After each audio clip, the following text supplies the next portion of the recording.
Welcome everybody. It's an honor to be moderating the first panel of IALJS-12.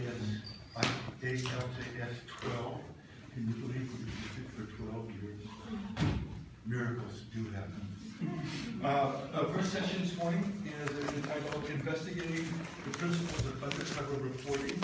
We have a number of wonderful presentations on that topic, and one that has nothing to do with that topic at all.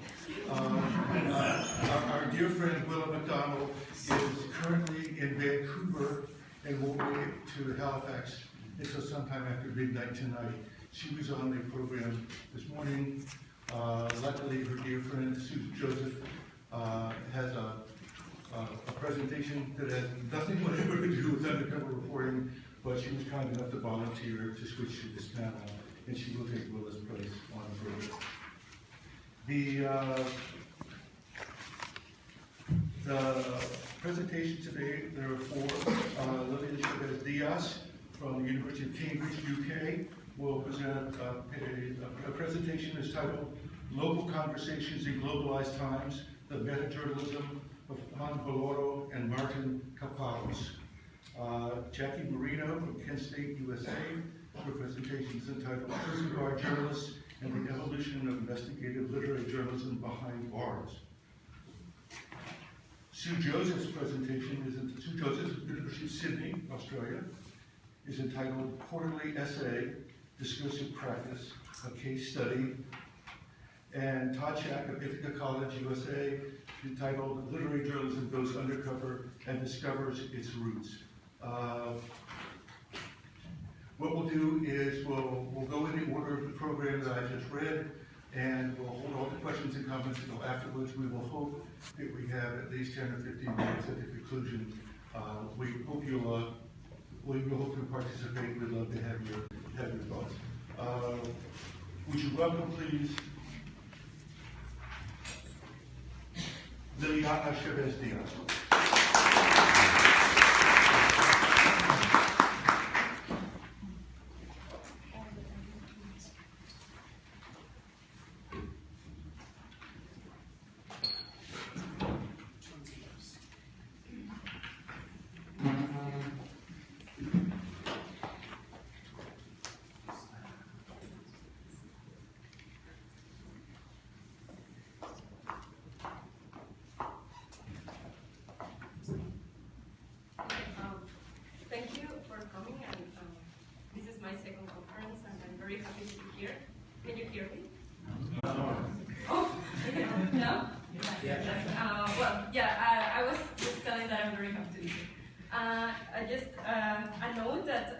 This is an undercover paper because it used to be a work in progress, but I just submitted my thesis last week, and this is part of my thesis. But anyway, I will really welcome your comments because I'm planning to publish this somewhere, sometime. Okay, well, Local Conversations in Globalized Times, the Metajournalism of Juan, Villoro, and Martín Caparrós. Unexpected lands or situations. Villoro and Caparrós follow the tradition of the Crónicas de Conquista initiated by the first European conquerors traveling in Latin America.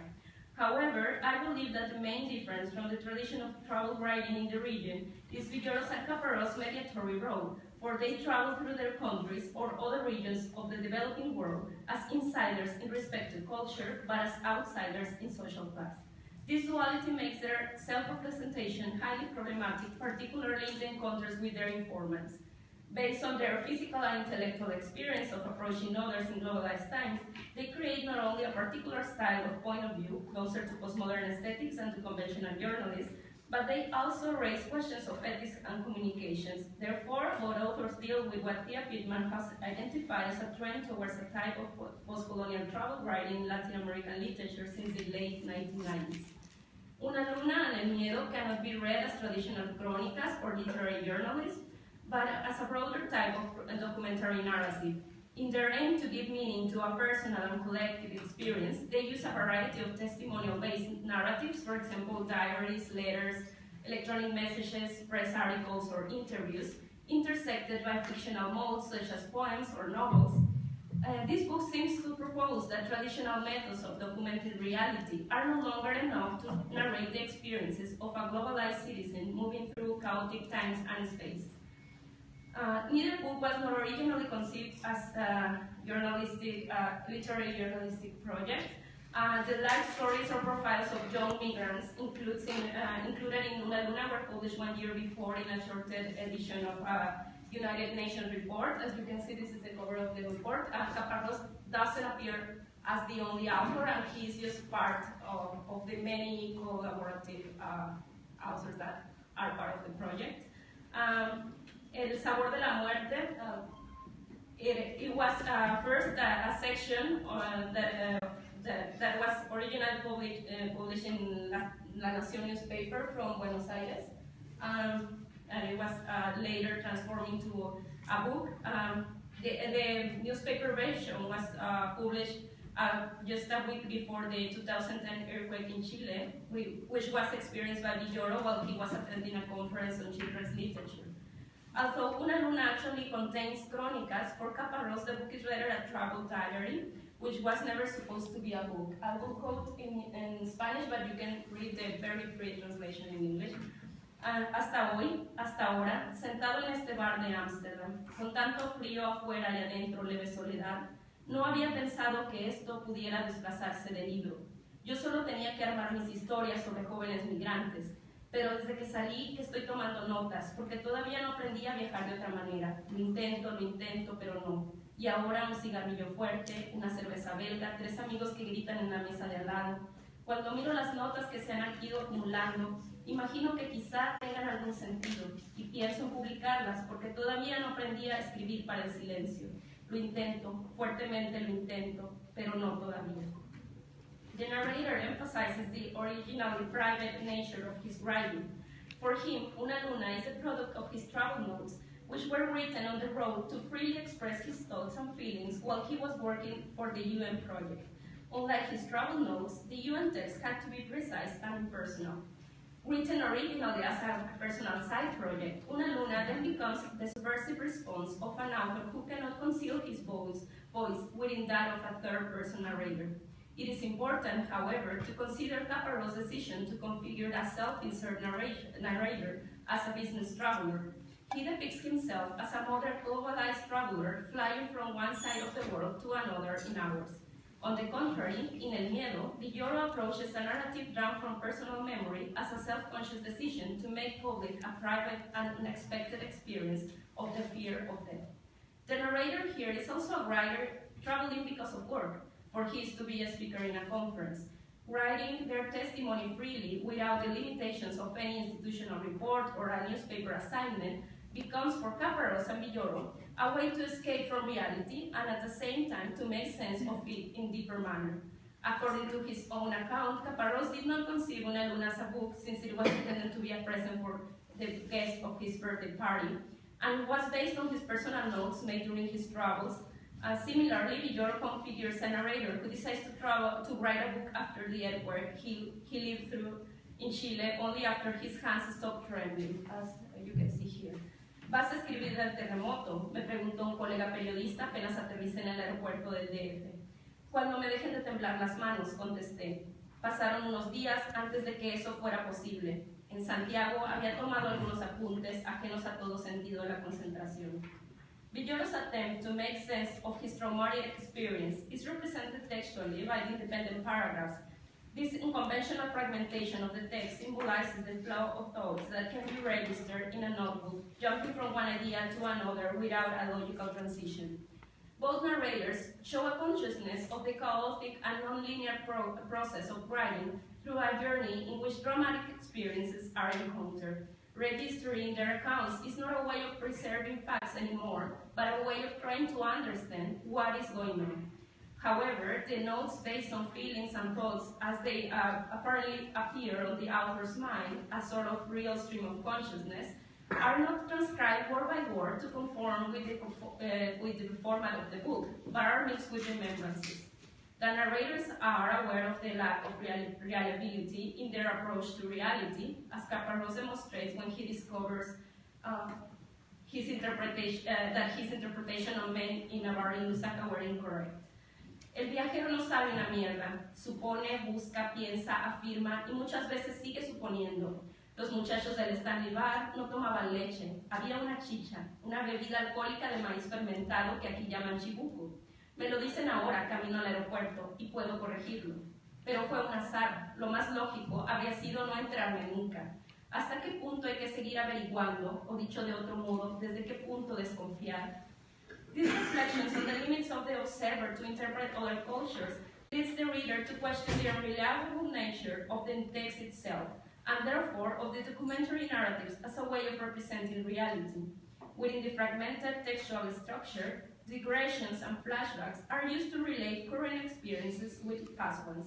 These techniques allow the authors to develop their literary motifs beyond their particular documentary intentions. Experiencing by chance the 2010 earthquake in Santiago, Villoro remembers the 1985 Mexico City earthquake, and the fear of death becomes the motif of his writing. In the case of Caparrós, interviewing young migrants in places where he has lived before reminds him of his own youth, and a tone of nostalgia spreads over the book. These narrators observe and interpret reality through the lens of their own past experiences, their literary and cultural references, and through national individual identities. Caparrós, as narrator, is a white Western man traveling to poor areas of the third world countries, as Villoro is a Mexican writer stuck in Chile unexpectedly. Their observations and feelings during the travel are influenced by their represented identity. They are aware of their own perspectives and are willing to show their position to the reader. By doing so, both authors become critical of the social order they represent. Villoro's and Caparrós' documentary narratives might not be reliable as pieces of traditional journalism, but they claim to be honest with their own human experience in encountering others, as when Caparrós doubts about narrating a story of a man in suit under the hot weather in Africa. ¿Qué hago entonces? Empiezo por contarla, como mandan los cánones del buen nuevo viejo periodismo, y después sigo con mi reflexión. La ignoro porque parece demasiado propósito, casi inventada. Trato de darle verosimilitud con algún dato o detalle que la singularice y complemente, o me hago una pequeña discusión sobre qué hacer y así ya nadie duda de que la historia era real y mis intenciones las mejores. Metafiction, or more accurately, metajournalism or meta-non-fiction, is used by Caparrós to control, to an extent, the interpretation of the facts. In conclusion, Caparrós and Villoro confront themselves with natural and social phenomena which they cannot control, such as earthquakes, poverty, globalization, and death. Their meta-documentary narratives go beyond the journalistic aim of registering an event.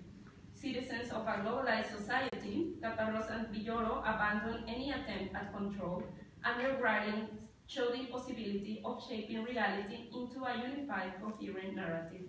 Thank you.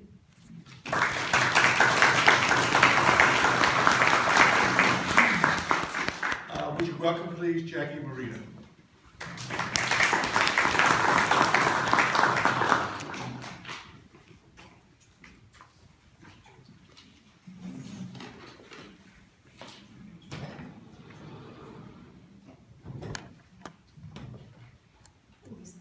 Can you all hear me? No. Okay. Yeah, no. Can you hear me? Okay. Say something. How wonderful to start with right? Over the past 5 decades, 4 journalists have gone undercover in American prisons as guards. Despite their public missions, prisons are literally walled off from the public, requiring the deceptive practices of undercover reporting in order to bear witness to what happens in these facilities. I have looked at the 4 works of these prison guard journalists, at both the recording and the writing techniques they used, as well as how they revealed what they found to their audiences. The 4 that I'll introduce just very briefly right now, Charles Howe, who went undercover in San Quentin prison for the San Francisco Chronicle in 1971. A couple years after that, William Rechtenwald worked at the Pontiac State Prison for the Chicago Tribune. And then Ted Conover spent about 11 months in Sing Sing, the prison in New York, and for his book, New Jack, which came out in 2000. And then most recently, Shane Bauer, went undercover for 4 months at a private prison in Louisiana for work that he did for Mother Jones magazine. Now, these 4 men, they weren't the only people to go undercover in American prisons. There are many, well, not many, but others who have gone undercover as actual inmates, and others who have gone undercover in mental institutions as well, other places that are not accessible to the public. And if you want to read about these, I highly recommend New York University Professor Brooke Kroger's database. She keeps a wonderful database of all of this work. It's called Undercover Reporting, and her book of that same name actually helped inform my project, so I highly recommend it. So why focus on guards? There's some value to focusing on journalists who've gone undercover as guards. As Norman Sims says in comparing literary journalism to other types of journalism, quote, the genre's classics deal with the feelings and experiences of commoners. And prison guards certainly qualify. According to the U.S. Bureau of Labor Statistics, there are 431,600 correctional officers and jailers in the United States. And these people earn as little as $13 an hour for keeping other people locked up. They are stereotyped and hated. Some are even hurt and killed on the job. By going undercover as guards, journalists can relate a lot more than expose type material. They can relate what happens to them there, what happens to the guard, what happens to their humanity. One point that's made clear from all of these pieces is that the quality of a prison boils down to the relationship between the guards and the people they are guarding.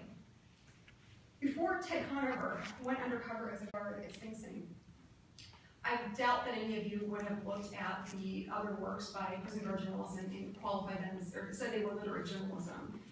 Usually these works are precipitated by some sort of news event. House followed a prison uprising. Rechtenwald came in after a 3-month lockdown. There was an uprising where guards were killed, and then the inmates were stuck in their prison, in their cells for 3 months straight, 24 hours a day. Conover, the exploding prison population sort of got his project going, and then Bauer's really interested in the rise of the private prison. So definitely, there are news events that spark these pieces. All of these pieces are participatory, and they all lead to riveting narratives. All of them use literary techniques, such as observational detail, the Tomwovian scene-by-scene unfolding of action. There's very close psychological distance. And as Kroger points out, the reporter is unmediated witness. When you have someone that's actually undercover, working, as a guard, you can really get a sense of what that's like for them because they have lived it. It's much different than a reporter simply, interviewing a source about something. So there definitely are some similarities in theme and in procedural aspects that I want to talk about.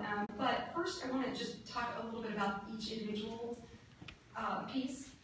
The earliest one, of course, was 1971. It was Charles Howe.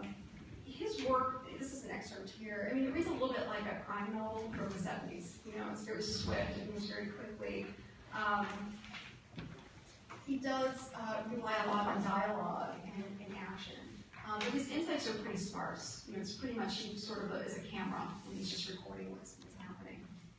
William Rechtenwald, his is interesting, his piece. This came out in 1978, and Rechtenwald, before he was a reporter, he was actually a reformer. He worked for the Better Government Association, and he had gone undercover before, as a reformer. He went undercover at a nursing home. He went undercover, to tell people what really happened in ambulance services. So he really approached this work more as a reformer, I think, than a journalist.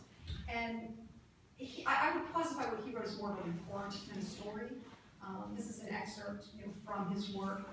That said, he does have some description. He works in there. He's very, this is an example, food is piled everywhere, that made life easy for the mice and roaches that see around. The odor of rotted food filled the air, dirty utensils were scattered about. The floor looked and felt as though it had been waxed in salon. So, there definitely is some description that he works in there. Ted Conover, who told me he had not read either Howe or Rechtenwald before he decided to go undercover at Sing Sing, definitely produced what I would say the most literary of all the works. He did spend 11 months there at Sing Sing, and his work, and I just finished reading it for the, I don't know, second or third time. It just is just riveting. He's full of insights, full of descriptions. Of course, he's influenced by cultural anthropology, and he definitely relays the actual experience. I want to read this quote. He wrote this actually for the forward to another book, True Stories, but it really explains sort of how he goes into the projects that he chooses to do. I wanted to be not the observer nor the critic, but what Teddy Roosevelt in his famous speech referred to as the man in the arena, whose face is marred by dust and sweat and blood, who at the best knows in the end the triumph of high achievement, and who at the worst, if he fails, at least fails while daring greatly, so that his place shall never be with the cold and timid souls who neither know victory nor defeat. Shane Bauer's work, I think, is probably the most impactful of all of them. In addition to writing 35,000 words, Bauer, also has the video series and a podcast series, and it just was a tremendous, tremendous undertaking. His work is, it's scenic in the beginning. When you read it, you get the sense that he's pretty terrified throughout all of it. The private prison does not do a very good job of training the guards. They're very understaffed. They don't have any resources. He definitely fears for his safety just about on every scroll. But what's interesting is he does move from sort of that dispassionate observation to more, more personal and it's more internal in terms of his description of what's happening to him. He talks a lot about how he just looks for action at some point, like he just can't wait for something to happen. And when he goes home, he has a harder and harder time distancing himself from the prison. He starts to drink more, and at the end he says, I hear the sounds of ash unit as I fall asleep. I dream of monsters and men behind bars. So, it definitely is what I would say is literary journalism, but it's different in terms of its output. The common elements, so among all four, I would say that there's a theme that keeps getting repeated, and that theme is that there's a struggle. There's a struggle to remain one's humanity when you're guarding people. That is something that every one of these journalists deals with and talks about quite a bit. There's also the need to develop one's own ethics code. Ted Conover and Shane Bauer actually were in a talk. They gave a talk at NYU earlier this year, and they talked a lot about having to come up with their own way to deal with the ethics of what they were doing. It's an extreme form of journalism. That's one of the things Conover said. It has its own circumstances and set of rules, and you have to figure that out for yourself. And the last thing is, the portrayal of human complexity. It becomes a commitment. They have to get beyond this is an inmate, this is a guard, and they have to really look at all of these characters as full, round characters, and it becomes a commitment to try to do that. And so, of course, they have their own biases. There's a lot of risks to this work. There are societal risks. They wonder about what's going to happen when the report comes out. How are people going to be affected, both inmates and guards?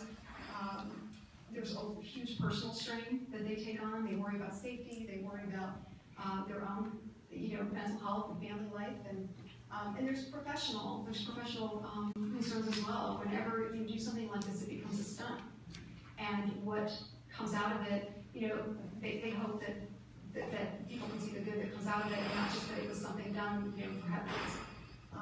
And also, there's a lot of competition with pure entertainment today, and I think certainly with Bauer's case, there's you're pushed to make this more entertaining. Really, it has to be fact-based, and people have to see what's really going on.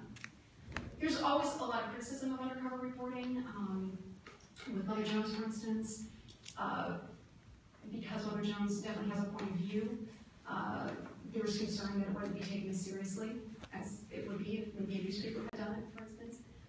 A lot of times reporters are seen as activists, in memorists and not as journalists, and that's an issue. And then, Rococo actually points out, that sometimes there are other ways to report on institutions. And, why do you have to be deceptive about it? They have to always be able to deal with that. These pieces all had, there were reactions, things changed because of what they did. The lockdown ended, for instance, at Wallraff. I'm getting the last minute warning. So, certainly things changed. These works generate a lot of buzz. They get talked about at conferences. They win a lot of journalism awards. It seems like Shane Bauer keeps winning more of them every time I, Google him. I see another award he's won. So certainly they're high profile. In conclusion, undercover reporting, it's becoming more transparent. There are a lot more people that are involved. I know with Bauer, they spent, I think he said, $350,000 on that. They had foundation support. At some point, the entire San Francisco office was working on it. They employed fact checkers. They had legal fees because their photographer got arrested. I mean, they did a lot. They spent a lot of money and a lot of time, and it's very ambitious. And then last, I think we have to think about the future of this, especially with drug and recovery prisons and public institutions. You have to think that at some point there's going to be more Googling of names. And this is probably going to become a form that we're not going to see as much. So, I just want to end with this quote, and this is from Kroger's book. We cannot underestimate the importance of the element of wonder, brought to the assignments by the undercover reporter who is experiencing such conditions for the first time, but with forethought, preparation, and intention to share, charged with the responsibility of describing the experience for those who will likely never have the chance. I think that's a justification for why we should keep trying to do it. Thank you.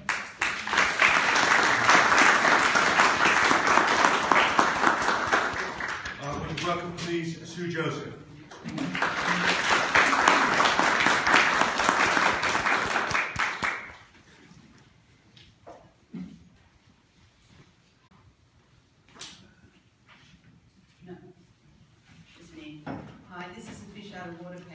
Nothing to do with Undercover. Just before I start, I'm just so very pleased and happy to be back with everybody, and it's just wonderful to see everyone. This paper, in Paris I mentioned, I did a paper on the sexism that former Prime Minister Julia Gillard experienced during her tenure in Australia. And I discovered there were three books written by women before she was deposed by Kevin Rudd. One of which was a quarterly essay by Anna Goldsworthy. And I mentioned that briefly in Paris, but... Yes. Oh, sorry. I mentioned that briefly in Paris. And what I've done this time, because this paper was meant to be on the panel about voice, is actually have a look at how the quarterly essays periodical performs in the Australian community, both culturally, politically, intellectually, and I'm looking at the essay, Anna Goldsworthy's essay on Gillard to demonstrate this. It concerns itself with how the quarterly essay executes its public role in Australia. The name of Anna Goldsworthy's essay is Unfinished Business, Sex, Freedom and Misogyny. Now she's a classically trained pianist as well as a memoirist and a columnist, so she's one of these incredibly polymathic, high-achieving young women. She is quite incredible, and she's quite, she's highly intellectual. She comes from a highly intellectual family. Her father, Peter Goldsworthy, is an author as well. It's just a bit of background about her. I'm looking at 4 voice moments in this process of the quarterly essay. When former Australian Prime Minister Julia Gillard delivered her famed misogyny speech in 2012, the Speaker of the House at the time, Peter Slipper, had sent a particularly vile text to a young man who worked in his office, I think, James Ashby. James Ashby had actually been planted there. That's another story, a really great, intriguing story. But he'd sort of been planted there by the Liberal Party because they wanted to get rid of Peter Slipper. But anyway, Opposition Leader Tony Abbott called for the immediate sacking of the Speaker because of this text. And Julia Gillard then was put in the incredible position of having to get up in Parliament and basically defend this incredibly disgusting text. She sort of subverted it and went on the attack. She attacked Tony Abbott and his sexism towards her. And sort of, in Australia, he was about the only one who eventually got what he was hearing. I'll tell you about that. So the other one is Goldsworthy's reporting, synthesis and evaluation of this speech, which was published in Black Ink's quarterly essay. And then this is where we get into the actual periodical. Quarterly essay, the next 3 months has reader response to her essay, and then she gets a final say about the reader response. So there's sort of a dialogical discussion over 3 months. It then kind of injects itself into the daily newspapers, and other people, you know, we talk about it around dinner, and you know, everyone's talking about this thing for 3 or 4 months. So it really is, I think, a great contribution, and it is unique in the world, the editor thinks. I did ask him about that. So just the backstory. On October 9, 2012, the then Australian Prime Minister, Julia Gillard, rose to her feet in Canberra's Parliament House, and in response to a motion tabled by opposition leader Tony Abbott, delivered her blistering misogyny speech. And this is just her opening gambit. I say to the leader of the opposition, I will not be lectured about sexism and misogyny by this man. I will not. And the government will not be lectured about sexism and misogyny by this man. Not now, not ever. So shortly after the delivery of this speech, and she went on and on and on, and you can get the transcript, it's up there online, and it's pretty rhetorically wonderful, actually. Having been quite anodyne ever since she became Prime Minister, her wonderful rhetoric kind of disappeared. I guess she was, the speeches were written for her, and she was just boring, you know, it was terrible. As Deputy Prime Minister, she was absolutely amazing on her feet. And she became amazing again at this minute. It was just fantastic. I mean, no matter what you think about all of it, it was just a great moment. So Quarterly Essay editor Chris Fike, F-E-I-K, approached Anna Goldsworthy to write the 50th essay for the publication. His idea to view it through a cultural lens, to view this speech through a cultural lens. It took several months to research and compose, resulting in Unfinished Business, Sex, Freedom and Misogyny. Now, the Quarterly Essay sells in the vicinity of 20,000 copies when it's penned by a well-known author, and some of the authors have been Robert Mann, John Birmingham, Munga McCullum, John Button, Tim Flannery, Gideon Hay. These are all really well-known writers in Australia. I expect not many people here, apart from the Australians, have heard of them. But you know, most of them are great writers. David Marr writes quite a few of these, by the way. You may have heard of David Marr. It attracts some of the very best in Australia. It's in the shape of a soft cover book with single-column design, Matthew Ricketson likening it to a hard copy version of an Amazon Kindle. It sells for $12.95 every 3 months at newsagents and bookshops and online. The online version doesn't cost that much. Quarterly Essay authors are paying, well, $15,000 Australian dollars for 20 to 30,000 words. Its format is simple, one long-form essay on a contemporary issue or public figure published every 3 months. Each copy carries in very small print under its banner the author and topic of the next QE. It's really clever marketing because we all go there. You know, we get our QE and then we look at what's coming next in 3 months. Well, I do anyway. Is that geeky? It's clever marketing, subtle and effective. There are also letters from readers at length in a section called Correspondence. This is where the audience readership engages at length with the essay published in the issue preceding, creating a quasi-conversational dialogue. The final section is response to correspondence, where the quarterly essay author in question replies to her correspondence. This type of publication is without parallel in other countries, according to Chris Fike, and at-length standalone long-form narrative unique to Australia. Excuse me. It's where Australian essayists and deep thinkers muse out loud and in public, where we can listen to their voices and hear their minds at work, dealing with the big issues for us to ingest and resolve ourselves, to inform ourselves. In her quarterly essay, Anna Goldsworthy argues 2 speeches by Julia Gillard were heard that day in Canberra. The one the press gallery in Canberra witnessed and pulled apart accusing Gillard of playing the gender card amongst other things. And the speech heard globally, which if you look at the footage, you can see Tony Abbott, towards the end of the speech, gets the global bit. He sort of sits there really arrogant, and then you just see the smile goes, and he's just going, oh, you know. Like he knows what's about to happen. Okay, so the speech heard globally as it went viral on the internet. Goldsworthy writes that the performativity of the speech is whipped around the world. Broadcast on YouTube, this is Goldsworthy in her essay, broadcast on YouTube, it transcended its contents. The salted genitalia, the market tests its own cunning. The salted genitalia was a text, by the way, but worse language than that. And became a more intimate piece of theatre. Up close, you register the woman's rage, the tremor in her voice. Around her, the barracking and heckling provide a Greek chorus of amplification. And it really was like that, if you have a look at it. No one was expecting this speech, and as a backdrop to her essay, Goldsworthy quite rightly has concreted its place into the Australian archives of quarterly essay. She calmly and intuitively paints a picture of the state of play in Australian politics as polemical observer. She celebrates Gillard's misogyny speech as a breakaway from the safe and anodyne endurance of endemic sexism rampant throughout Australia. Gillard finally speaks up about at least 2 years of sexist attack she had, until now, endured stoically and silently. Goldsworthy's QE hit the streets in June 2013. The responses to her essay were published in the next issue 3 months later, as I explained. There are 7, and they're all from women, and they're all mainly critical. Rebecca Huntley, a social researcher, wrote that Gillard's speech provoked a cathartic roar with Huntley's own social media space, which connected women who have experienced any level of sexist behaviour anywhere in their lives.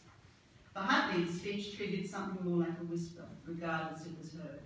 In her correspondence, journalist, author, and currently the director of the Sydney Writers' Festival, Michaela Macquarie, lauds Goldsworthy's essay, though she adds, "I've no doubt some will be quick to note that Goldsworthy has not spoken enough of the effects of sex and misogyny on non-white, poor women, and uneducated women." While writer and feminist Sarah Dowse responds as only a founding feminist could, "Oh no, not again," historical and retrospective in context, she criticises Goldsworthy for her lack of an economic perspective. Commentator, author and radio presenter Helen Razor, her response is the shortest but perhaps the most visceral. She accuses Goldsworthy of producing content equivalent to a first-year cultural studies class, and that Goldsworthy's is a ham-fisted deconstruction. Razor critiques Goldsworthy's stance, that of a middle-class feminist hive mind. And Angela Shanahan, a journalist with The Australian, is also scathing about the integrity of Goldsworthy's argument. She writes, "I was tempted to laugh," she's pretty mean actually, "I was tempted to laugh, yawn and cry through Goldsworthy's bizarrely lurid and confused ideological essay on modern misogyny." By the way, I mostly disagree with, some of the points they make are obvious, but there's just so much time and so much space, and she chose a particular track. Anyway, Shanahan writes, "I and many others are fed up with the empty, power-obsessed rhetoric of feminism trotted out to cover every failure, both ethical and practical."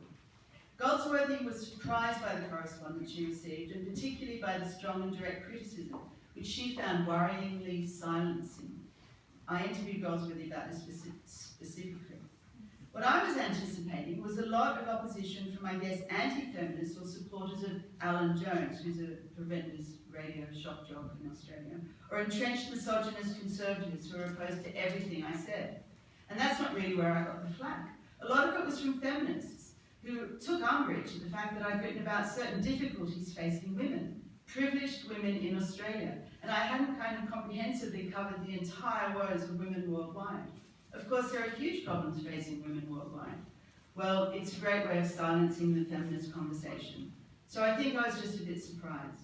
It's also very sexist because there's no similar expectation of men to get up and speak for every single problem facing men around the world, which I thought was a very good point.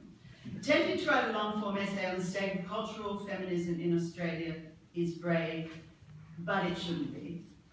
As a component of the whole model, correspondence to Goldsworthy's essay and Goldsworthy's response to that perform as a public dialogical and polemical space. Every 3 months, quarterly essay serves up to the public subjective, yet eloquent, elegant, and deeply researched renderings on integral Australian matters. And I think the point here is, the word here is subjective. She was asked to write through a cultural lens, and she did.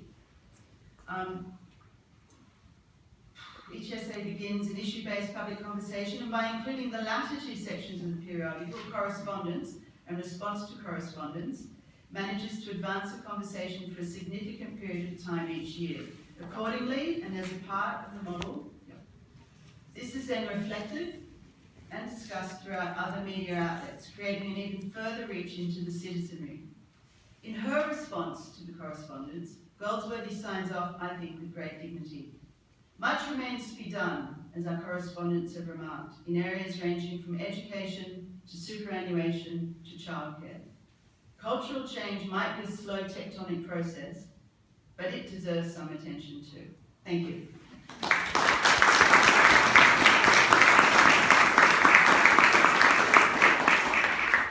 Would you welcome, please, Todd Schack?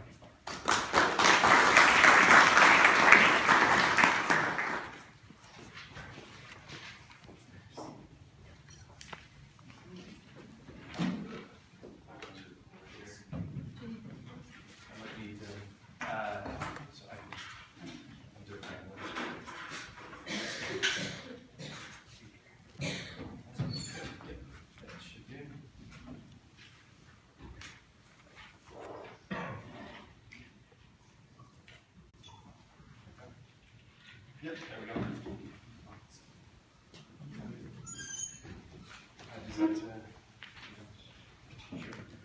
Hello, everybody. I would love to actually start with the last slide that Jacqueline had, the Kroger quote. That'd be perfect for this. If you could just throw your mind back to that moment. So here, I really want to focus more on the importance of the undercover method in journalism. Than the literary aspect. It might be the least literary presentation you see here, but it's really, I want to focus on that and they sort of condemn the fact that in the U.S. at least we've made a sort of devil's bargain whereby we've relinquished the use of the undercover method, one of journalism's most powerful tools, out of what I'll call sort of institutional cowardice and fear. Certainly, it goes without saying that on the literary aspect, undercover reporting is by its very nature, in many aspects, literary. It's immersive by definition. It demands a prototypical scene-by-scene construction. The scenes are almost always built around dialogue and character development. Obviously demands a first-person point of view. And then that narrative, the voice of the journalist telling the story of how he or she got the story, has an inherent dramatic tension in it. So on all those scores, it checks off all the boxes. So Shane Bauer, Jacqueline told you about, did his report and really raised eyebrows all around the industry immediately. It's both in terms of, for what it said about the private prison industry as itself, but using the method again, that had been sort of dormant for a while. I was able to interview Shane Bauer and Steve Katz, the publisher of Mother Jones. And in the interview, Shane told me that he said that undercover journalism is a tool in our toolbox that we've frankly forgotten how to use. It's one that certainly shouldn't be overused, but it should be used. We've had about a 20-year hiatus since the Food Lion case, and it's time we dusted off this tool and got busy again. I'll come back to the Food Lion case. He's followed this up 4 months later with an undercover report on border militias. That, to my mind, is actually even more narrative and more literary than the first one. It was amazing, and the border militias are just these sort of private militias that work closer with the actual border patrol than is legal. And they go out and, in their words, hunt Mexicans. And he and Mother Jones told this story right after 4 months later. So back to back, there was an enormous impact from both of those. That we've got one guy doing undercover stuff. So why isn't it used? Well, we're not going to spend much time on this, but Pointer has a checklist if you care.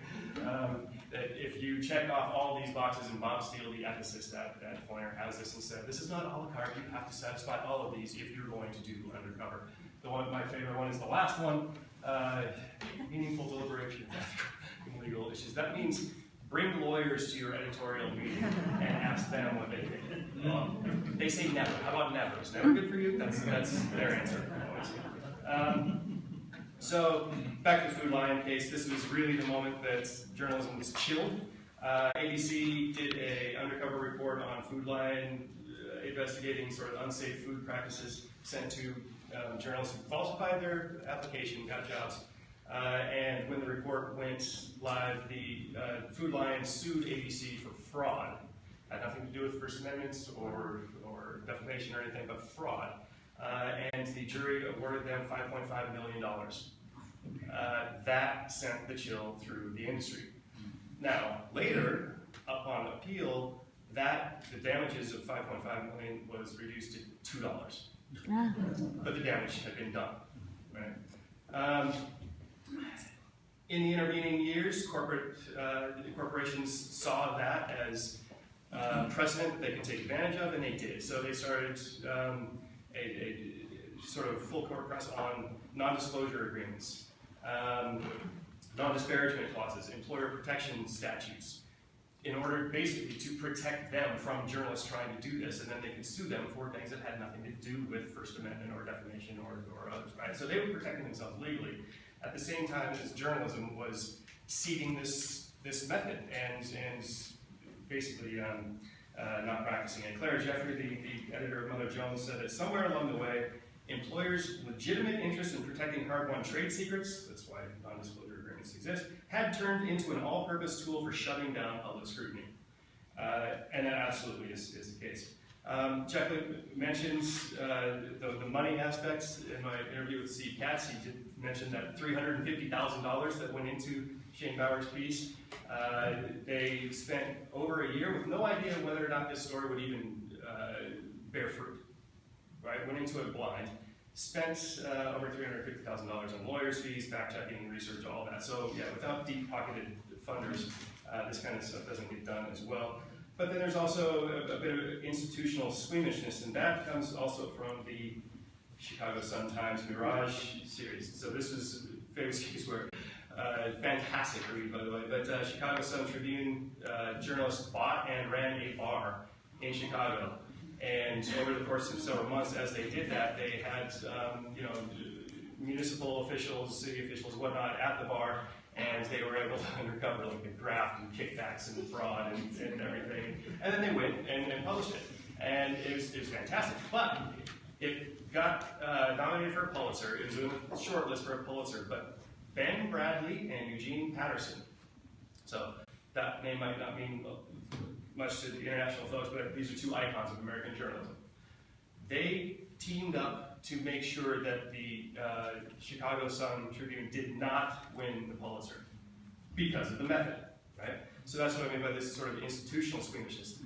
Typically, undercover reporters do not get awards. Now, Shane Bauer is definitely an exception, and that's why this is eye-opening. He is winning just about everything right now. So anyway, getting back to the roots, you can absolutely draw a direct line through prison reform, especially as a topic, but the undercover reporting goes right back to Nellie Bly. Ben Bagdikian as well did prison report, and I missed the Charles Howe and William Reichenwald that Jacqueline mentioned. It's a direct line right back to where journalism started, that's the original muckrakers. There's been some famous ones, Black Like Me, John Howard Griffin, obviously, very well known. Matt Taibbi did Bush Like Me, where he went undercover in the George W. Bush re-elects George W. Bush campaign in Orlando. He also did one in Oregon, where he went undercover in the Reverend John Hagee's Christian Zionist Church for several months. I highly recommend that one. Obviously this one, Cameron Crowe, Fast Times. Some people don't know that actually started as a piece of journalism for Playboy magazine.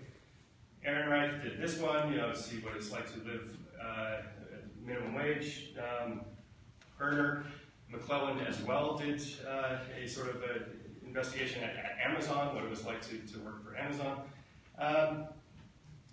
And the last one that sort of created a firestorm was Ken Silverstein's piece for Harper, where he went undercover to report on lobbyists basically working for sort of the worst sort of despots around the world, and how Washington is basically a pay-per-play scandal. But notice that none of these stories are really life and death, and that's really where my argument turns to worldwide. In the U.S., we've forgotten this tactic, this tool, but around the world, they haven't. And some of these journalists are really putting themselves at great personal risk of jail, of torture, of even death. And they still go out and use this tactic, and they're not squeamish about it, as we are in the U.S. Honest is probably one of the most recent best cases of this. We'll get back to him in a second. But Günter Wallraff there was supposed to be a panel member on him. I won't go into detail, but he was absolutely the first go-to person that you think of when you think of this kind of reporting. Thomas Kuban, this is him undercover when he went undercover to investigate neo-Nazis for his book in Germany. Suki Kim, in great personal risk, went undercover posing as a missionary and a teacher in North Korea for her book. Yokota went undercover investigating the sort of the dictatorial business practices of the owner of Uniqlo, and that wasn't without personal risk. Roman Rene is an amazing Dutch journalist who went undercover in West Papua to investigate their independence movement from Indonesia. And here he's pictured with the Nobel laureate, his name, Philip Karma, right after being released from 10 years from prison for raising the independence flag. Saiful Hassan does undercover reporting on the human trafficking between Malaysia and Australia in the agricultural sector and the debt bondage slavery that Australian fruit farms basically practice. Lydia Cashel is an amazing Mexican journalist that she's gone undercover posing as a nun, as a teacher, as a prostitute herself to uncover child pornography and international sex trafficking. In this book, there's an amazing scene where a hitman for a cartel talks to her at a restaurant and says, "Lydia, you are the bravest woman in Mexico." And then he went on and said, "Some of your enemies are my enemies too." He was referring to the child pornography ring that indicted some of the top Mexican government officials, and said, "Just give me a sign, and I'll take care of him for you." There's a journalist of impact that we don't think about it too often. Antonio Salas is a Spanish journalist. It's even a pseudonym, but he's gone undercover in all these areas at great personal risk. Some very interesting stories there that I'll come back to if I have some time. And honest, this is an amazing article in The Atlantic, if you care to read about him. And he's doing some amazing work in sub-Saharan Africa on fraud, graft, government corruption, etc., etc. And he has to remain anonymous. There's a TED Talk, some of you might know, keeps his face disguised, but it's at great personal risk. It says, if I am ever outed, I probably will be killed. Rosemary Nwabuni, to read you a little lead here, she has done some stunning work in Africa, going around quack doctors and illegal abortion clinics. Just 1 minute. I've got exactly 1 minute left. Here's a lead from the story. Just as Rosemary Nwabuni lay down on a makeshift operating table in the back of a Nigerian bar for an illegal abortion, police burst in to arrest the unlicensed doctor. Mrs. Nwabuni, who was in her early 40s, wasn't pregnant. She's a journalist and had called the police herself. Out of that lead, right? Right, so look, I just have one final question, really. Is there a journalist in the U.S. who would risk her own personal safety for this kind of story? Maybe, maybe not. Is there a publication that would underwrite such an investigation? Probably not. In the U.S., no journalist is really working under the threat of torture, death, maybe imprisonment. But around the rest of the world, they are. And they haven't been squeamish about using this tactic. They haven't had a 20-year hiatus because of non-disclosure agreements and fear of litigation. I think the stifling of journalistic discovery because of that is a very weak argument. Weaker still when it's academic debates about ethics. Certainly the jury's decision in the Food Lion case and the $5.5 million reduced to $2 sent the chill in 1997, but I don't think it's hyperbole to claim that for $2, journalism in the U.S. has really forsaken its roots. But around the world, it's still alive, and maybe with Sean Bauer, it's coming back a bit. But I think journalism as a whole, and literary journalism in particular, it's time to dust off this tool and see if we can remember how to use it. So, thank you.